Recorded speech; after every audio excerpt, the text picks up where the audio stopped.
It's that Candy Fresh, got the new now next. If you a dope artist in the city, come on and get your shine on. Get your shine on.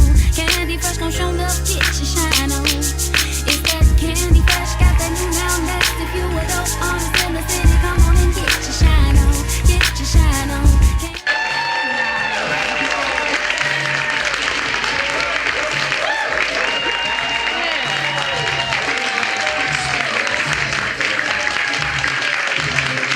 Good evening, and thank you for joining us on our second episode of Candy Fresh. I'm your host, Sanni. And I'm Miss Britt. On tonight's show, we have a lot of special guests coming through. Up first, we have trans women of color, the amazing Quinn Villagomez, coming in to talk about her work in radio, as well as poet, actress, and playwright Saymoukda Vongsay. We also have joining us this evening a woman who is called a runway goddess, Miss Mimi Nguyen, and a recording artist named Chris Lawrence. Now, DJ Keezy is holding it down on the ones and twos behind us, and she's going to be spending all night, so if any of you in the audience or even you at home get the spirit to get up and dance, go ahead and do that, because she's going to be keeping it sweet for us with music all night. And of course, we have our Candy Fresh dancers, so by all means, get up and dance with them. And we also wanted to make sure that you give yourself a round of applause for coming out to joining us on our second episode, y'all. You're right here. Right. Now this is Candy Fresh. This is a talk show that talks back to you. So of course we have our third co-host who's going to be in the audience, Miss B who's going to be holding it down, asking you all in the audience questions about how do you keep things fresh and how do you keep things sweet. So what we're going to do right now is kick it on back to her. Don't go anywhere though, because this is Candy Fresh. Peace. Thanks for watching Candy Fresh. My name's Felicia P. And with me today I have two dope gentlemen. I have Mr. Gerald Brewington, and then I also have Mr. Benedict Frank. And these gentlemen are cooking up something really sweet at their new restaurant, Funky Grits. Can you tell me a little bit about Funky Grits? Absolutely. Thank you for having us, everybody. My name is Jared Brewington. I'm one of the founders of Funky Grits. Funky Grits is a fast casual diner concept that's opening up this winter in South Minneapolis, uptown. Funky Grits model is, our ambiance is 50s through 70s, soul and rare funk cuts, and we're talking about the B-sides, 45s. That's the ambiance of our backdrop, and we're serving up soul-inspired, chef-driven, always funky meals to everyone. It's affordable, it's high-quality ingredients, and we're really taking the South Side by storm. We want to thank all the press that we've received over the last few weeks with the City Pages, Pioneer Press, and the Journal. We're coming for you guys, and we're going to show you what real good Southern-inspired food's all about. Well, I bet you the South Side of Minneapolis is looking forward to some good eating. So tell me, when will Funky Grits be open? When can we come and have a little taste?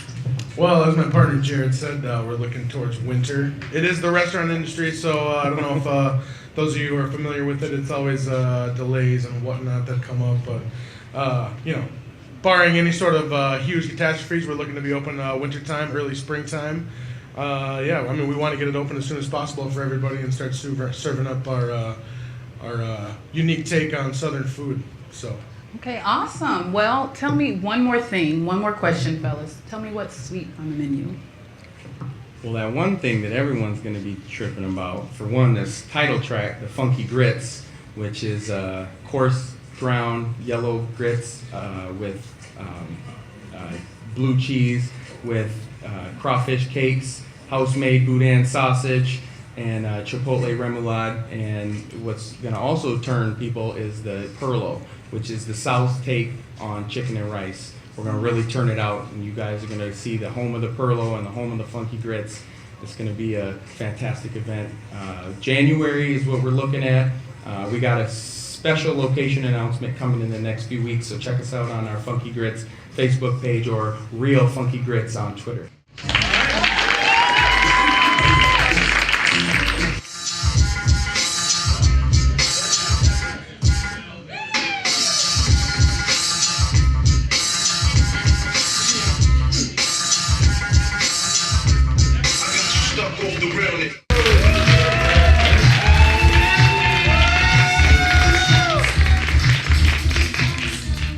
Thank you and welcome back to Candy Fresh. With me right now, I have a radio host on Fresh Fruit, curator of KFAI's International Women's Day, and who was recently featured on the cover of City Pages. Please welcome Quinn Villagomez. Thank you so much. Thank you. Now, Quinn, we all know you as Quinn, but some of us know you as Shimmer as well, and it's clear that you are shamazing in this outfit. Thank you. Audience. So,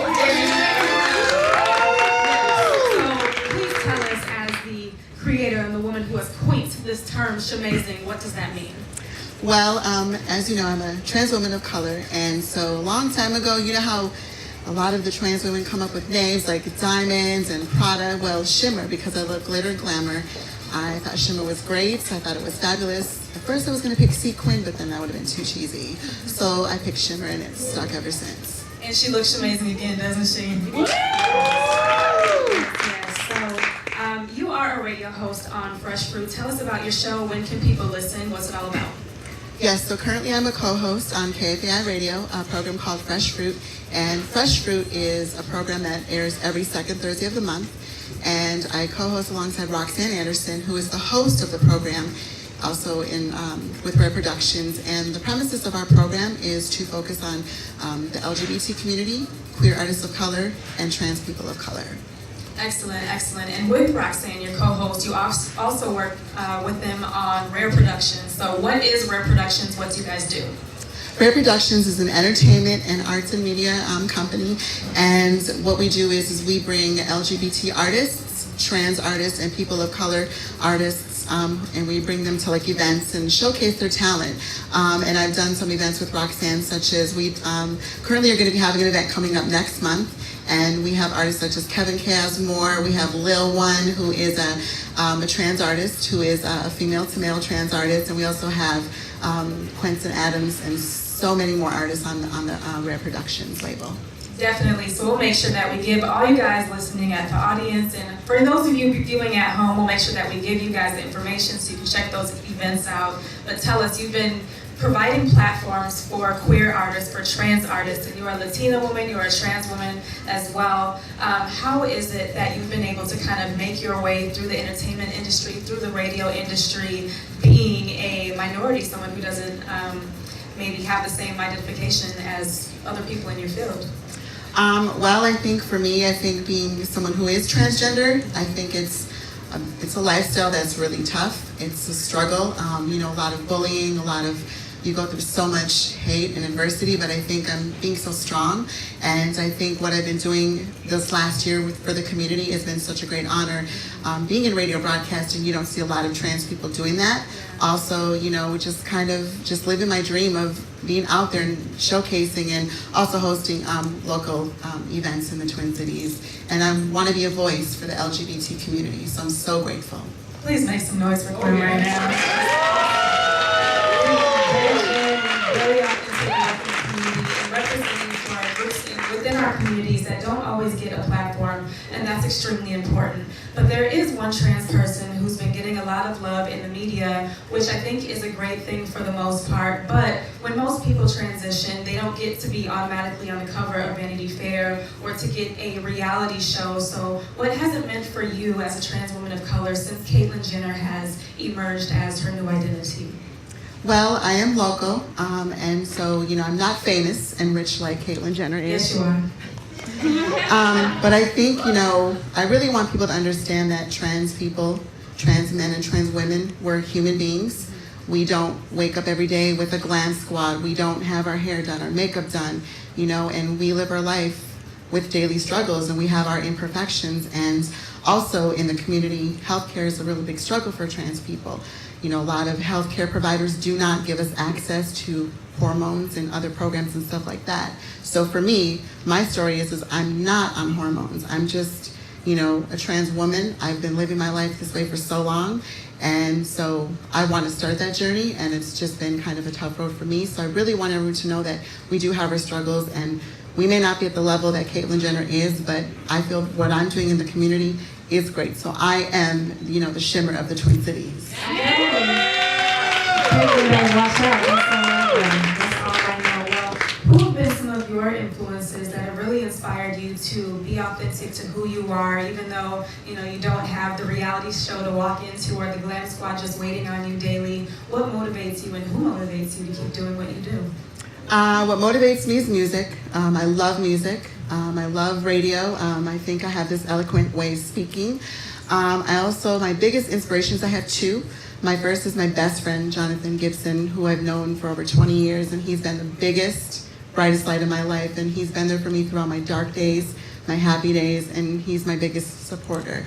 Also, I'd have to say Roxanne Anderson, because in radio broadcasting, Roxanne is the only person who's never betrayed me, who's never beat around the bush, who took me under their wing and has really molded me as someone who wants to be in radio. And so when I went on to Fresh Fruit and sat in with Roxanne, it's just been a set staple ever since. So I'm so grateful for both of them.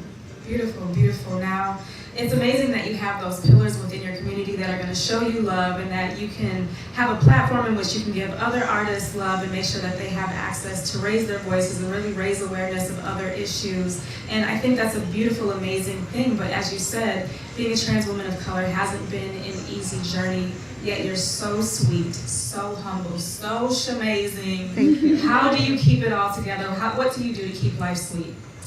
I think it's just, I was always raised with self-respect. I think that's just the way to go about, treat everyone with kindness. Also, I work in HR for Walmart, and I think that, my associates really respect me as a human being. They don't look at me based on my gender. They respect me as Quinn, and I love that. And I think it's just, music and, because I love to look glamorous, so glitter is what really keeps me excited. Okay, won't you do it? Well, we need to tell people how can they stay in contact with you and find out more about the events that you're doing, hear you on the radio. What's the best way to reach you? Yes, so you can find me on Facebook, Quinn Villagomez, also on Twitter at Quinn Villagomez, and also on Instagram, Shimmerglitz13.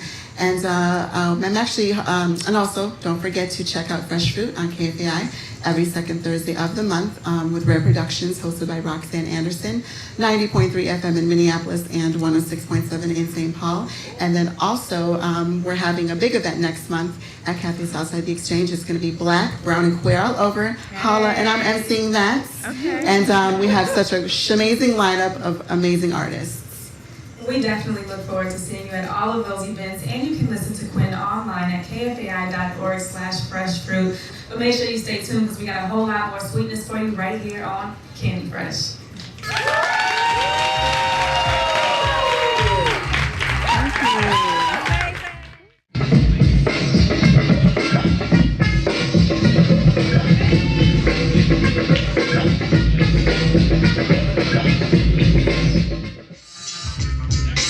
Stuck off the realness.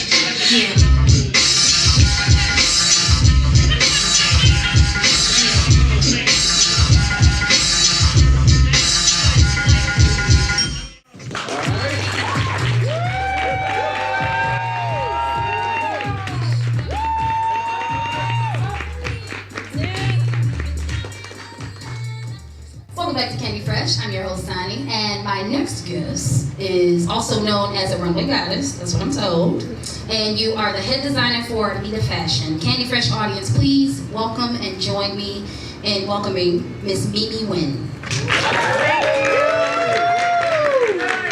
How you doing, Miss Mimi?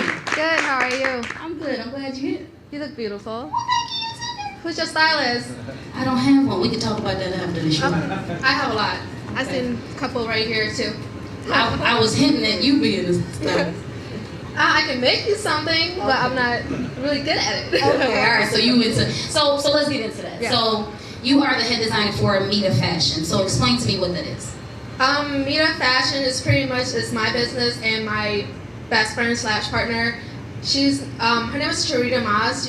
Some of you probably know her from modeling here. She's very well known. Right now she couldn't be here because she's in Arizona.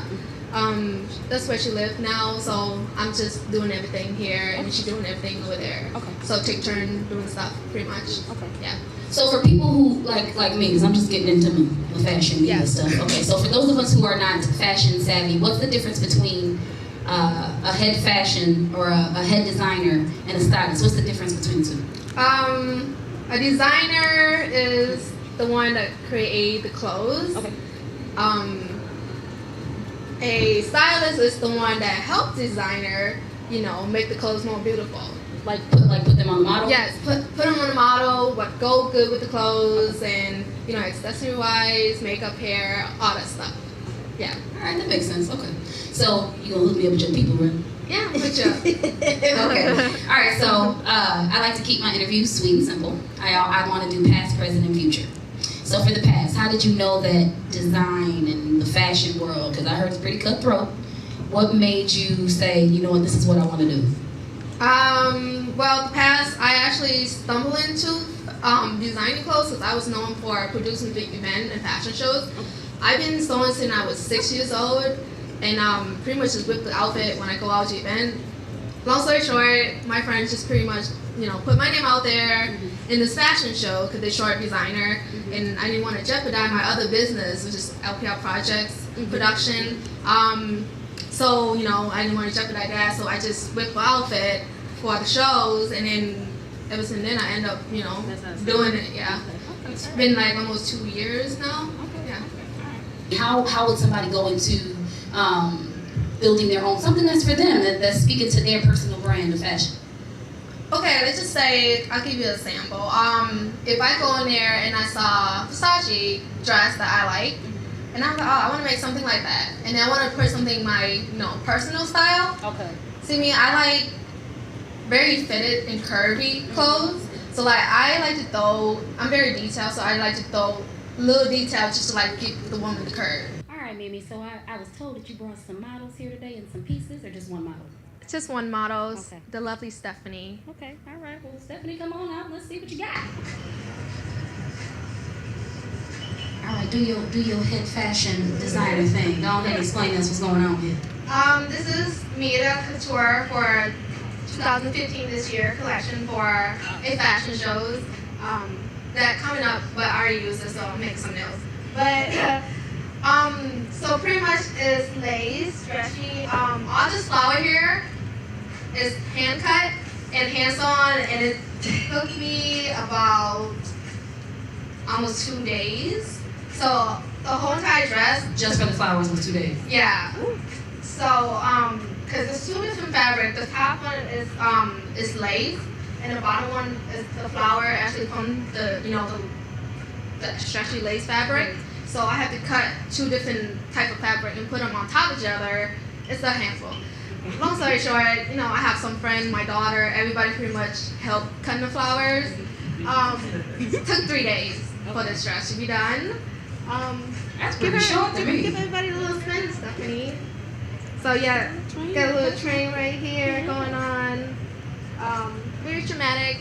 So this is one of my couture dresses. So we make ready-to-wear clothes and couture dresses. Pretty much anything and everything. Yeah. So how can people contact you if they want to find out how to get a hold of you if you're making couture dresses? The best way to contact me is my Facebook, Mimi Nguyen, or Mita, M-I-T-A. If not, follow me on Instagram. Yeah. Any last words you want to throw in there? Well, thank you for having me here. Call me about the stylist. I will definitely do that. All right. Well, thank you for coming out. Yeah. Give her a round of applause. What's up? That was the flyest, sweetest audience in the Twin Cities, and this is Candy Fresh. My name is Felicia P, and I have with me Mr. Mykel 57. 57! All right. A local artist, and he's going to tell us a little bit about his up-and-coming project. Can you tell us a little bit about that? Yes, I'm Mykel 57. I have an independent label called GPS. That's Good Parking Space Publishing, because I'm always in the front and everybody else in the back. So I'm taking the parking spot. And I got a new single coming out called I Can Love You featuring 12G and Remedy. It's something for the ladies, something nice and slow you can groove to for the summertime. Get your cuddle on with your lady, All right, that sounds nice and sweet. Can you just kick for us just a sweet little lyric, one line from off of that song, bro?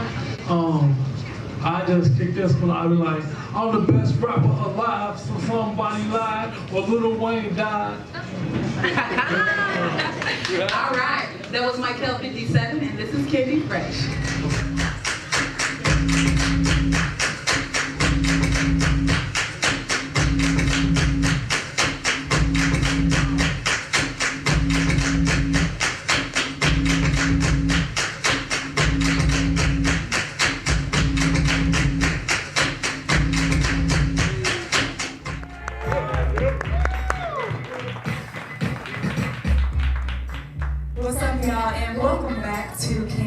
Fresh. I have another amazing guest with me today. This is Saymoukda Vongsay. This is a playwright, actress, and performing artist who recently did a play at Intermediate Arts that sold out every single night. They had me rolling on the floor laughing at one point. It was absolutely amazing, and I can't wait to tell you more about it. But first, can the Candy Fresh audience welcome Looks to the stage, please? I'm doing very well now that I had 2 drinks in. Won't he do it? Oh, amen. Listen, Jesus turned water to wine, so we was just in here feeling good, having a good time. That's what it's all about. So tell us, because you felt really good in the Hmong Lao friendship play, tell us, I know you wrote it and you starred in it, but for those who didn't get to see it because it did sell out, what is it? So the Hmong Lao friendship play, or Lao Hmong friendship play, is has been something that's been brewing for the last 2 years with my BFF, my real life BFF, Mei Liang. We wanted to write it because she's ethnically Hmong and I'm ethnically Lao. We're kind of an odd couple because our communities have historically butted heads in the past. And being in Minnesota, you know, this year marks the 40th year of Hmong and Lao people in Minnesota. That's a big deal. Make some noise for that. Thank you. And we thought that there was this major disconnect that our communities don't gather together. We don't go to each other's events. We have this, we share the same language. We're both from Laos. We have similarities in culture, in food, you know, music and things like that. And so we wanted to write this play based on our friendship, and just, I guess we have this naive outlook of maybe our play would bring our communities together. But really, I don't think that's gonna happen. But hey, at least it's funny, I guess. And so you started that with Mei Liang. It was your real life BFF. And how long did it take from concept until it made it to the stage for you all to put that together? So we actually received a Minnesota State Arts Board grant for arts access to develop this play and to mount it. And so we started writing back in February, and we went on 2 separate writing retreats so that we could have concentrated, focused time to work on the script. So we had 2 drafts. The second draft, we worked with our dramaturg and our director. And once we started doing the scenes in rehearsals, and for some reason, some of the scenes did not work out at all. It just, the way it was written, the way that we brought it on its feet did not work. So what we ended up doing was we did a lot of improv and devised, you know, he would give us scenarios and then we would act it out. So one of the scenarios that didn't make it into the final cut of the play was one where our director said to us, so how about you guys imagine that you get invited to a swingers party in the suburb, and how would you react to that? And so we did that scene, and it didn't work for the whole play. So the process has been fun, and we really embrace intentional hot messes. Yes. Even when they're not intentional, it works out just fine. So it's been a journey since the beginning of the year. I think that's really important that they said that they got a grant to help fund this project. I know a lot of artists feel frustrated because they have real authentic narratives, as the both of you did, but it seems like the only thing that the dominant mainstream wants to hear, or that funders want to hear, is a story that's already been told. So I think that's really encouraging, the fact that you all sought out alternative funding so you didn't have to go broke in the process, and you were able to produce this amazing work of art that sold out. So congratulations again on that. But you also wrote another play called Kung Fu Zombies versus Cannibals. Yes. Tell me about that. So Kung Fu Zombies versus Cannibals is probably the play that I'm most well known for nationally. I really love science fiction, and I love horror movies, and I love Kung Fu, and I love hip hop, and conspiracy theories. Like, I love all these things. And so Kung Fu Zombie is like this combination of all these things that would be miscombinations, right?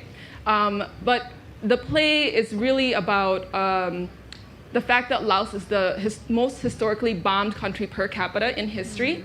And this was because of during the Vietnam War, the CIA had a carpet bombing campaign, which meant that they were unloading plane loads of bombs onto Laos. That's probably equals every 8 minutes, all day, 24 hours a day, for like a period of 9 years. So that's the equivalent of how many bombs they dropped on Laos. And I wanted to have the zombies be like these bombs that haven't detonated. And after so many years of being buried under the ground in Laos, they get bothered by like maybe a farmer, you know, tilling his land, and he hits a bombie and it explodes. And like a zombie, it's destructive many years after it's been put in the ground. So that's one I wanted to write. And plus, I just love zombies a lot, and thought that nobody would want to come to a play called Why Laos Gets Bombed, and thought that maybe if I just put kung fu and zombies and cannibals in there, that people would come. And they did. And so it was a great run. Can we give a round of applause for Miss Britt?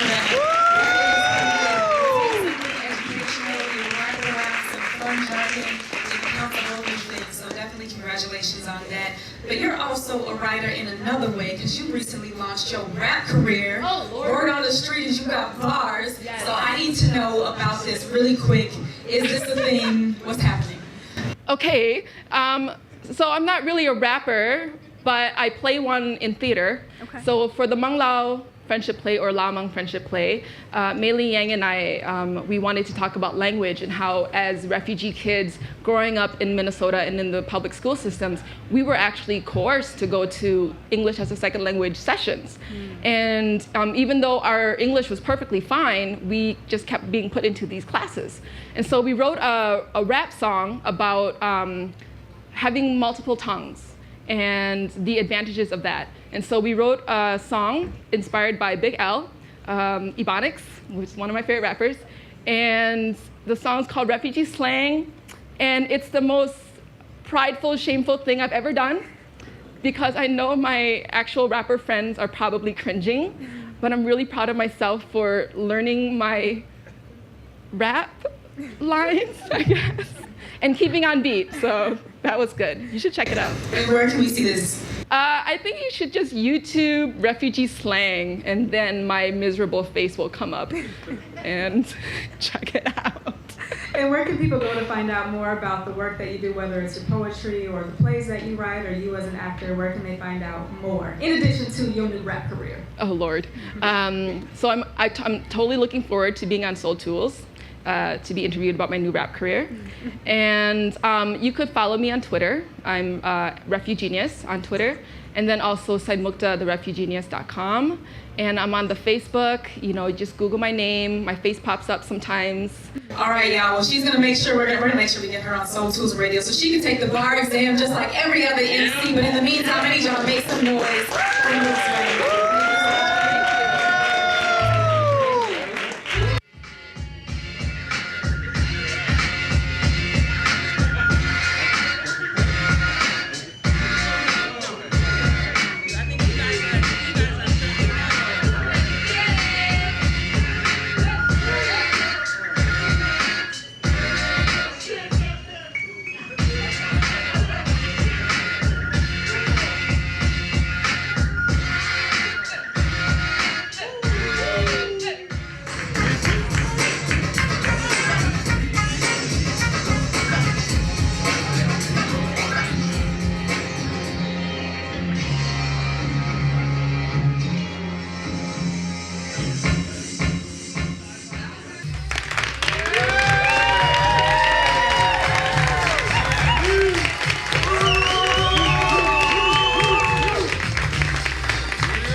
Back to Candy Fresh. I'm your host, Sanni. And this next young man I'm interviewing has been a two-time American Idol finalist, correct? Yes, ma'am. All right. You've also been signed to Pitbull's Mr. 305 Entertainment label. Yes, currently I am right now, yeah. Okay. And then you were also featured on the locally produced show and Emmy-nominated Urban Perspectives as a shining star, correct? Yes, I was. That was a great experience. All right, Candy Fresh audience, please give a warm welcome for Chris Lawrence.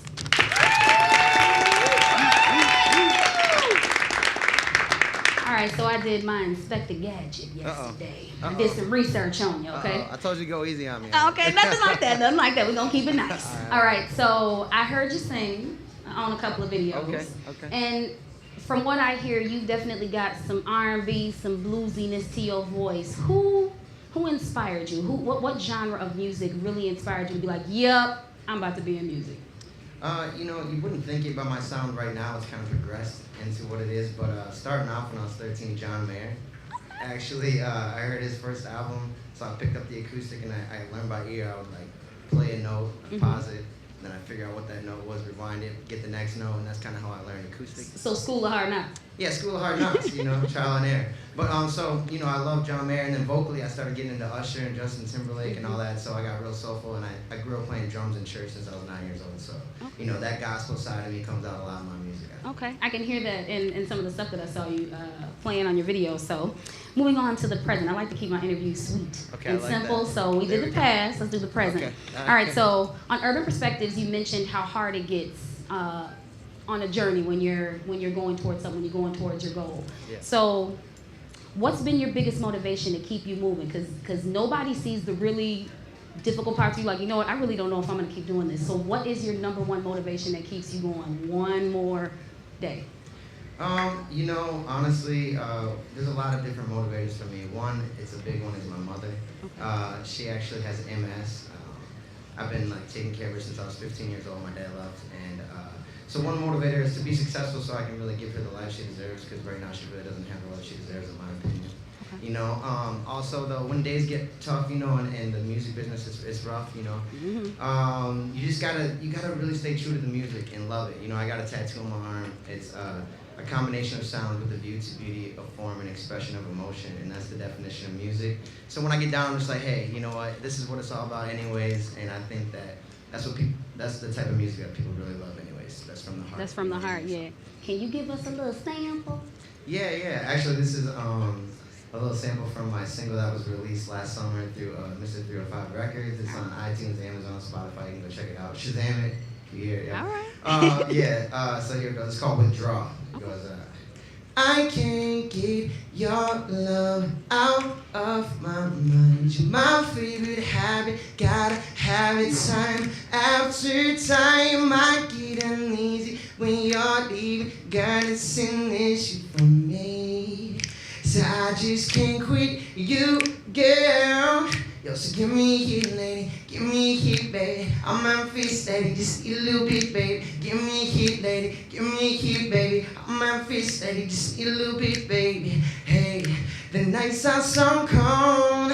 Everything's out of place. The days grow so long when I cannot see your face. I'm so addicted to you and your love, yeah. That I'm going through withdrawal. Come on, sing. Oh, I'm going through withdrawal. Sing it, yo. Oh, I'm going through withdrawal. One more time. Oh, I'm going through withdrawal. Come on, say. Oh, I'm going through withdrawal. All right, y'all. Give a big round of applause. I said a sample. You gave me the whole night. Hey, we might have to start a choir. I choir up in here, y'all. I saw your little hand gesture. You got a little music director in there too. Hey, that's that gospel coming out. Okay, all right. All right, so my last question for you. Actually, I have two questions, actually. Okay, so outside of music, what's one thing that you would like to do but you're really, really scared to do? I ain't scared of nothing. I knew you was going to say that. I knew you were going to say that. Just come on you know now. what? I don't know. Be in a relationship? I don't know. Oh, that's another interview for another day. Yeah, right. I don't know. You know, I've already skydived. I've done some stuff, but I'll be afraid to do what you're doing. I don't know if I can do what you're doing right now. That takes skill. Give it up for her, y'all. Come on. Scared. That ain't scary, man. You got this. You signed the pit bull. You know what you're doing. I'm scared right now. I'm scared right now. All right, so the last question is, tell me something sweet and fresh about what you're looking forward to in your future. You know, I'm just looking forward to sharing the gift that God gave me with people who really appreciate it, who need it, you know, spreading some inspiration, just like Bob Marley said, light up the darkness. I just wanna get lost in your love, lost in your love. I said I just wanna lose myself and get lost in your love, yeah. Lost in your love.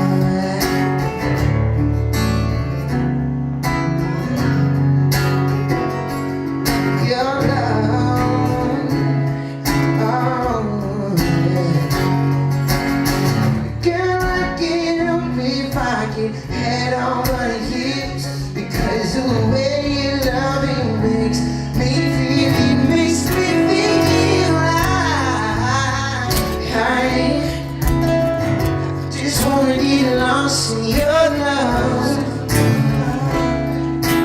Lost in your love. I said I just wanna lose myself and get lost in your love. Yeah. Lost in your love. Our love.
Thank y'all for coming out. Let's give it up one more time for Chris Lawrence. All right.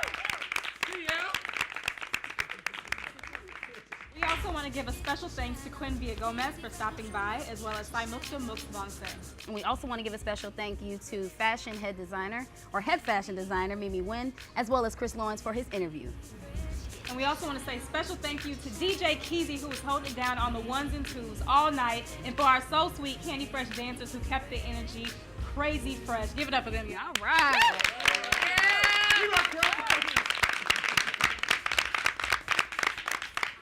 I want to thank all the sweet faces in the audience one last time. And this is Candy Fresh.